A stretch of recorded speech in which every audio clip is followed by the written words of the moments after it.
Hello everybody, I'm Ron Wildman in on Middle Georgia Spotlight in for former Macon Mayor Jack Ellis. And our guest today is Middle Georgia State University President Christopher Blake. Good to have you with us, sir. Thank you for having me, Ron. It's good to be here. Well, from the accent, you're not from Hayhira. I'm not. A lot further east than here. I'm from Great Britain, from London originally, and have been in the States for longer now than I can believe, 25 years. So, but apparently have still occasionally keep some of that Cockney accent. Why would you leave over there? Oh, it was a long time ago. It was a great career opportunity. I love Britain and I enjoyed very much my early career there, but had an opportunity for an academic exchange for what I thought would be 1 year in the United States. And some 25 years later, here we are. So life always has a few unexpected openings, and it's been great. And I'm very grateful to be here in Georgia. I'm in my 7th year now at Middle Georgia State, and the people of Georgia and the people of Macon have been wonderful. This is going to be an unusual start of a new academic year. It is indeed, and we all approach this in a way with some trepidation. But at Middle Georgia State, I'm very proud of the plans that we've put in place. We are anticipating a number of different possibilities, and we'll react in the best way as we can. We'll also do so in concert with the University System of Georgia. There are 26 institutions across the state, public institutions, and we have been working to make sure that we have the same policies, the same approach, if you like. Though individual universities and the locations they're in are going to have some flexibility about how to handle it. And so I'm very, very impressed with our students, our faculty and our staff. They have maintained thoughtful interest in coming back and making this work. Now, you've been shut down basically without students for several months. What have they been doing in your faculty? Well, we've been, in a way, if I may correct, we haven't been shut down. What we have been is off campus. And that's the clue to what our students have been doing. They have been continuing their degrees, and they have been studying remotely through online or through correspondence. Now, Middle Georgia was prepped for that quite well. We already had, before the pandemic, about 25% of our students were online students. So we have had a culture and a familiarity of online remote learning. And obviously we then moved that for the entire population. We were so proud of our students. They graduated in the numbers that were expected to. Our summer enrollment was the highest ever. And we are, as we begin the fall semester, our enrollment is stronger this year than last year. So we've been able to make sure that people's lives and their livelihoods continue. And that will be the commitment even through this pandemic. Now, as of now, when you go back, what's the target date? I'm sorry, say that again, please. What's the target date for the upcoming semester? The start of classes is on August the 11th. And it will be on campus? It will indeed, and we even have a new residence hall that will be occupied. We have on campus, and of course, Middle Georgia, although our main administrative campus and our main teaching campus is here in Macon, we are across about 180 miles if you drive between the campuses. We're across Middle Georgia. So we have 3 main residential campuses in Macon, in Cochrane, the old Middle Georgia College as it used to be known, and in Eastman, where we have our aviation school, the main campus for our aviation school. Those 3 campuses all have residence facilities. So those are the places where this issue of being able to balance college life, residential life, the experience of living on a campus, and doing so at a pandemic. That is what many institutions across the country are facing now. How do we do this and do so safely and continue learning through a pandemic? You also have classes in Dublin. We do. We have classes in Dublin and in Warner Robins, and actually the Dublin campus has had a real shot in the arm, if I can use a medical term. We are very grateful to our supporters in the public and our elected legislative officials. We were able to secure bond funding for our Dublin campus this year, $4.8 million to expand our nursing program so that we can provide health care in rural Georgia. So we're looking forward to being a major provider in Dublin and in the counties around Dublin and going down Highway 16 to be able to provide nursing and respiratory therapists, or respiratory, however you want to pronounce it, depending on which side of the Atlantic you come from, occupational therapy, health administration. Middle Georgia is poised to be a very key provider of healthcare workers in rural Georgia. Now, talking about expansion, in Eastman, you have great news with another grant. Yes, we did. We were able to secure $5 million, what's called a small cap. It's a level, and we got the maximum level of in the Georgia General Assembly for aviation to purchase new planes. We've been having extraordinary growth in our aviation school, and some of our older aircraft will need in the next 18 months to be replaced. And so we have 9 new planes coming, and we have a hangar that we will build where we can house that fleet. And so we continue to see extraordinary growth in aviation. And even in the midst of the pandemic, where the airline industry is obviously being hit severely, we have still seen incredible interest in students coming to study aviation. Well, prior to the pandemic, a problem in aviation was the aging pilots. That's right. They were That's dropping right. out, and there was talk of a pilot shortage and other people in that business. Yeah. About actually the Department of Labor projections were looking at something like a 28,000 pilot shortage in the next 15 years. Across the US there would be an immense shortage, which would put strain on the airlines and the ability to fly. The airline retirement age is traditionally 65, and I'm glad that we're providing the pipeline at the other end of that. That's wonderful news, and that's good for the economy down there in Eastman too. Very good. Actually, our economic impact annually in Eastman alone, just by having that aviation school there, is about $17 million in that town. So it's an incredible part of the community in terms of economic impact. Well, let's go over the old home place, Cochran, now. Good news this year for them. It's been a great few years for our wonderful, beautiful campus. Do you know it was the oldest 2-year institution in the United States when it was first founded? It was founded as the Ebenezer Agricultural and Mechanical School, and continues to be a core, vibrant part of Bleckley County and that part of rural Georgia. It's where we have most of our residential students. The campus is beautiful. It's very old, as one would anticipate. And we've been thrilled that in the last General Assembly and the one prior to that, we were able to obtain funding to renovate the library. The Roberts Memorial Library had not been renovated in over 40 years.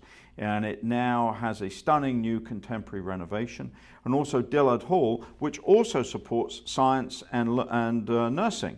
So there's been some really important developments on the Cochran campus, and that campus has, in the last couple of years, been full in terms of occupancy of our residence halls. When I first came, we were as low as 60%.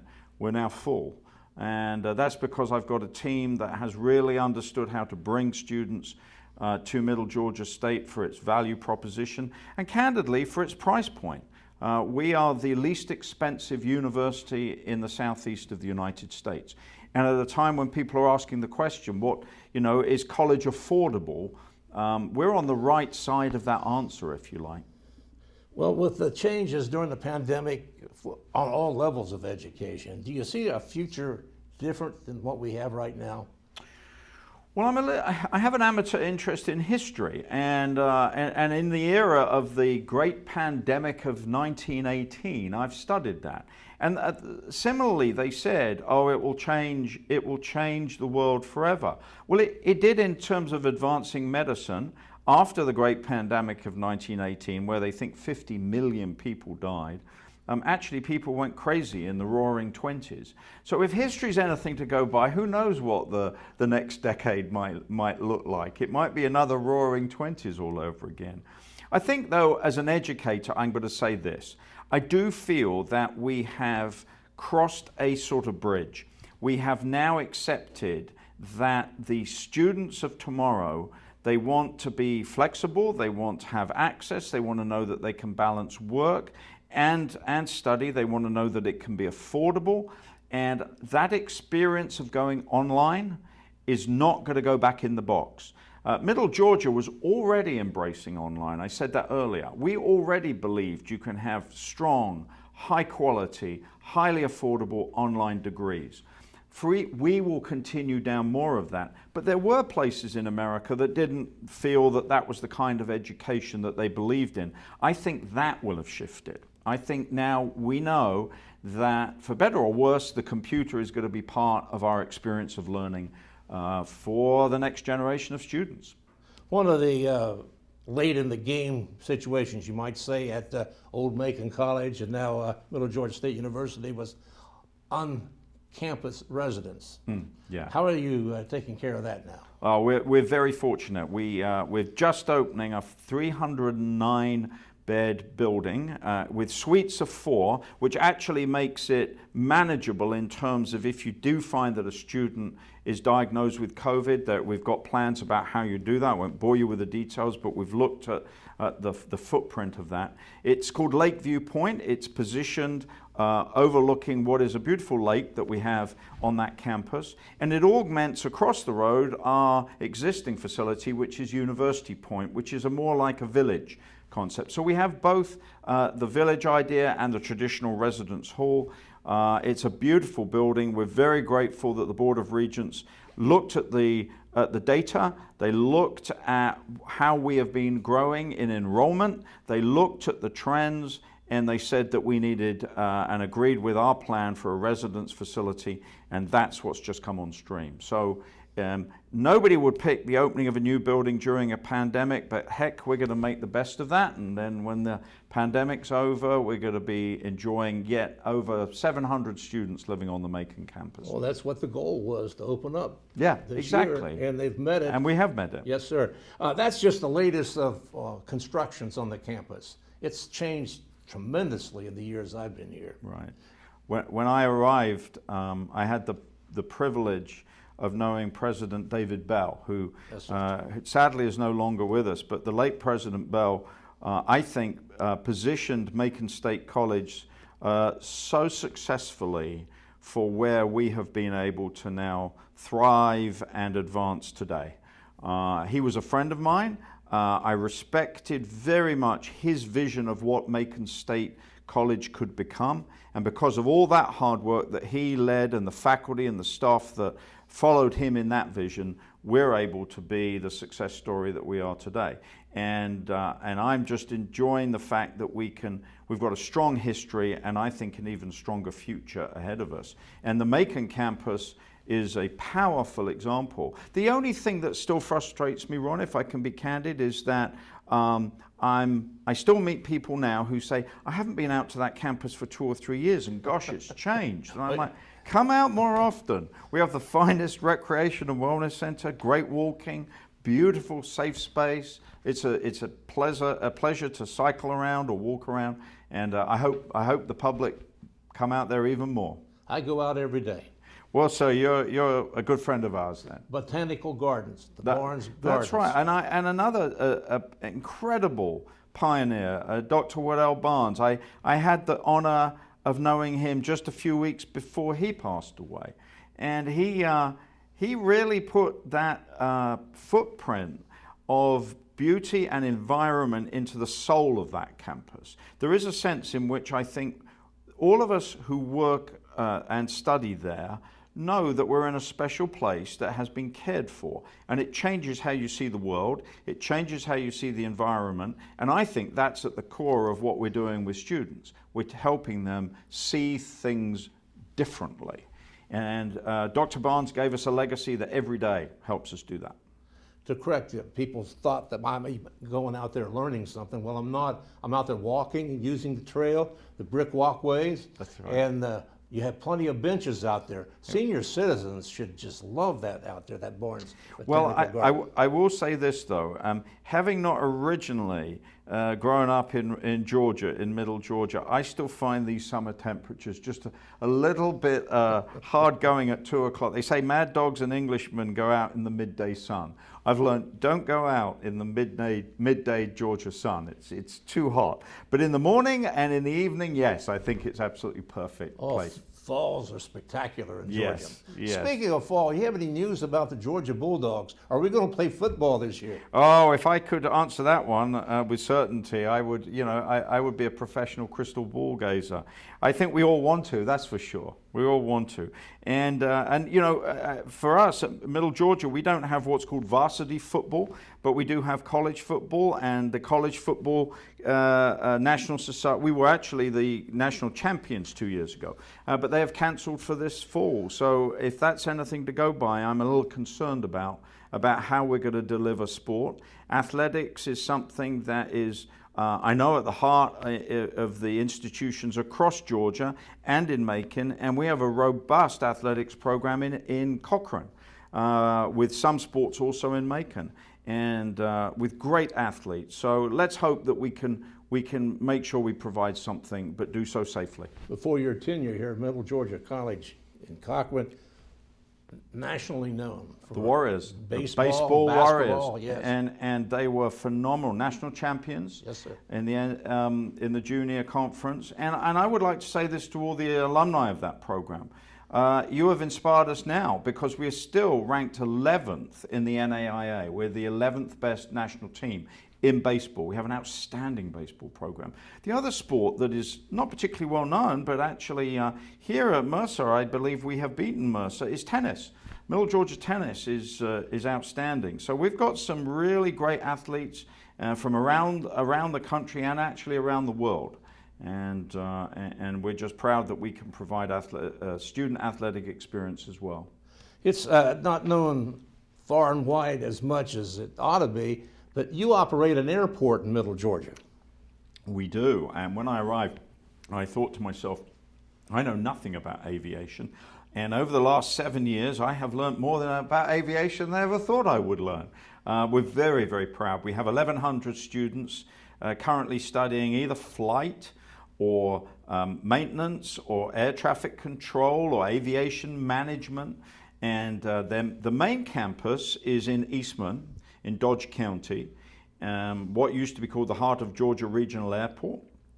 And Middle Georgia State uses that, yet it is also a public airport. I mean, people fly in and out and refuel, and you can buy a snack. And we also operate the downtown airport here in Macon. That's old Herbert Smart. The old Herbert Smart. Charles Lindbergh used to go in and out of there. I didn't even know that. The things Well, he did. You see, as a college president, I learned something every day. That's what I say. I learned from the students, and I learned from professionals like you. That's extraordinary. Well, anyway, we operate those two airports, and we operate flight programs out of there, and we have 1,100 students who are living either in Eastman or in Cochrane or commuting, and it's been an enormous success story. When I came, the enrollment in that school was 385, I think, maybe one or two different, but around there, and now it's at 1,100. That was a dream of late Mayor Lee Robinson, to have that facility tied in with a school like yours. We were talking earlier about that wonderful gentleman saw that airport and knew it had potential, and yet essentially it was not in use. But we saw an opportunity to get it up and running, operate it as fixed base operator, and we're doing that. And it continues to thrive.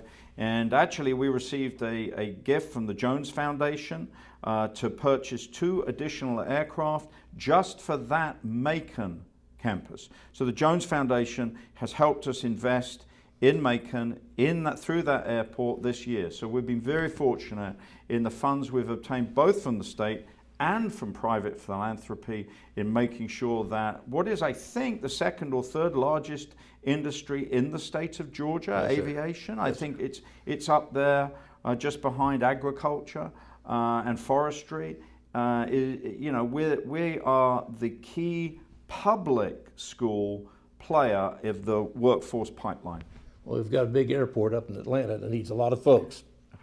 We do indeed. And we've talked with Delta a great deal. Delta are partners with us in terms of operating a training program. We operate a joint one called the Delta Propel program, and that guarantees students that have done our degree with Delta and their Propel, they graduate from Middle Georgia State and they go straight onto flying for Delta.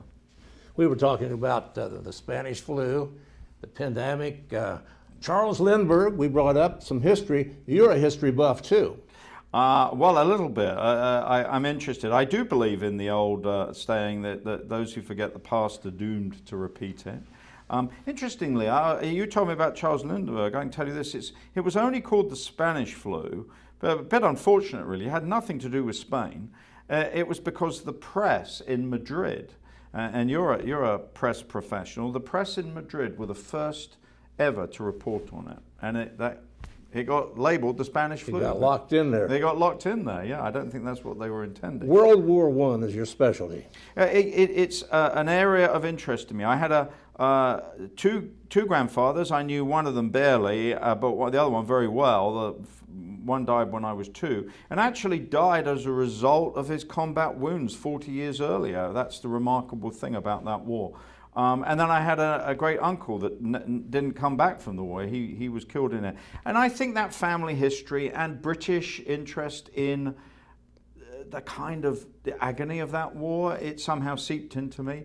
And I've written, Mercer Press were very friendly and very helpful. They published my first book, and I have another book which Mercer Press has accepted, which is coming out early next year.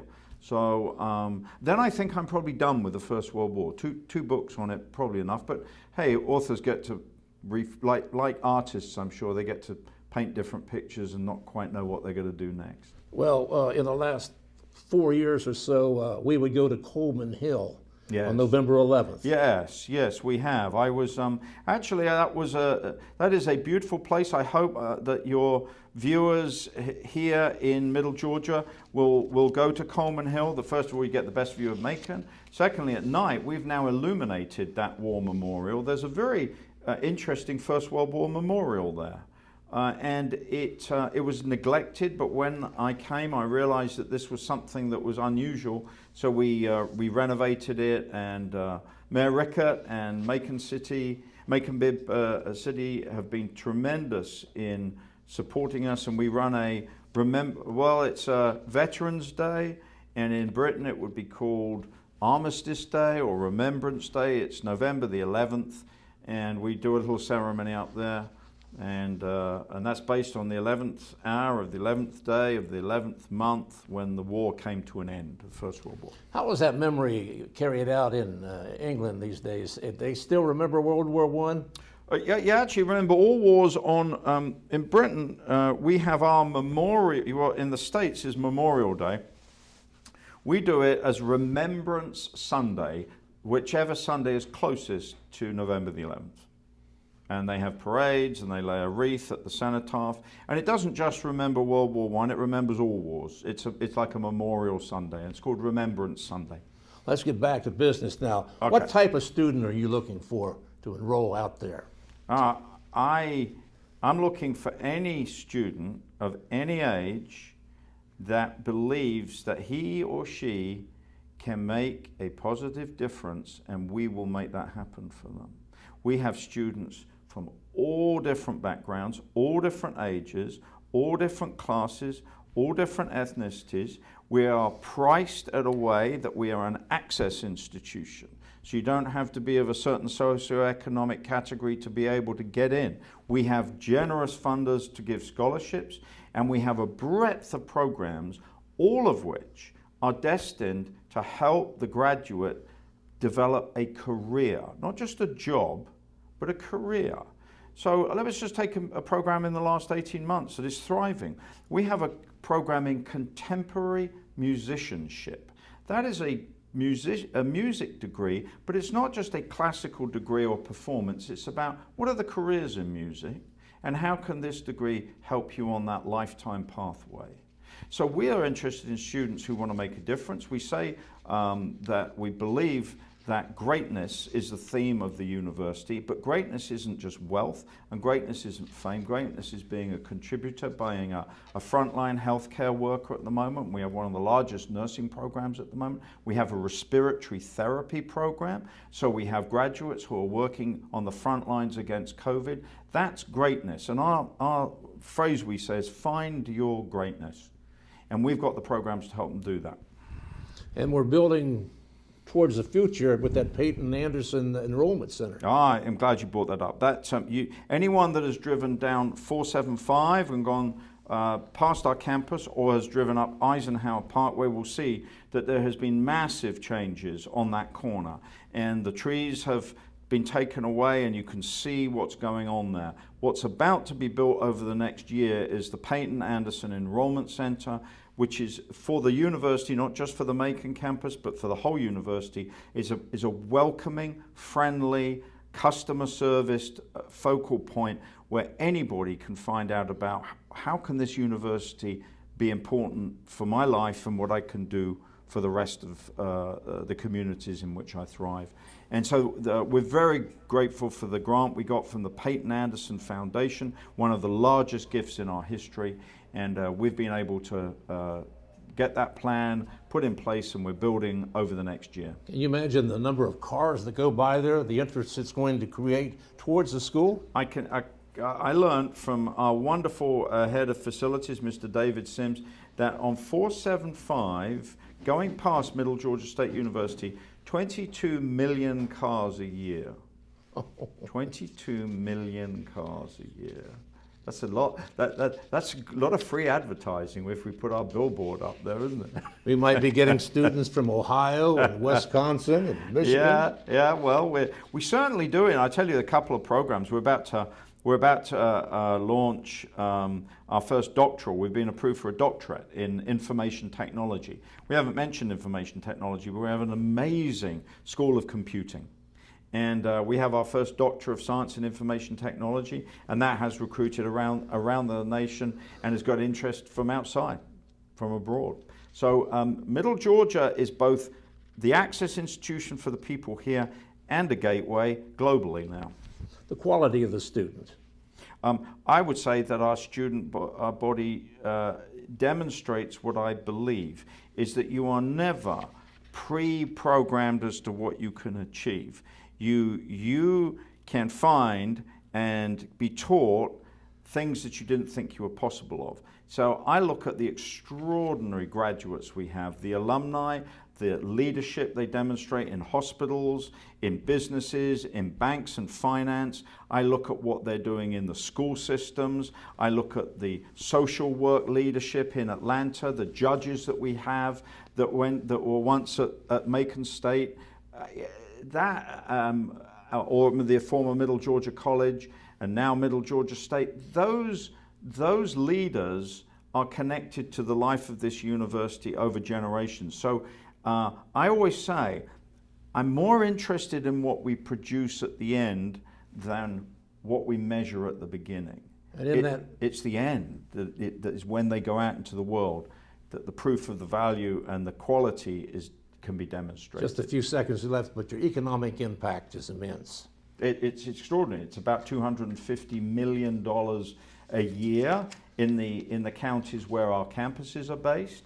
And then there's economists measure this various different ways. But we are contributing to the welfare of this region. And I would finish by saying this. The other piece is that we don't export out of state our graduates. We have 85% of our working graduates living within 75 miles of here. That's amazing. President Blake, thanks for being with us on the Middle Georgia Spotlight today. It's delightful to be with you. Thank you for inviting me, Ron. All right. Thank you very much. And thank you for joining us. For former Macon Mayor Jack Ellis, I'm Ron Wildman here at WMUB TV.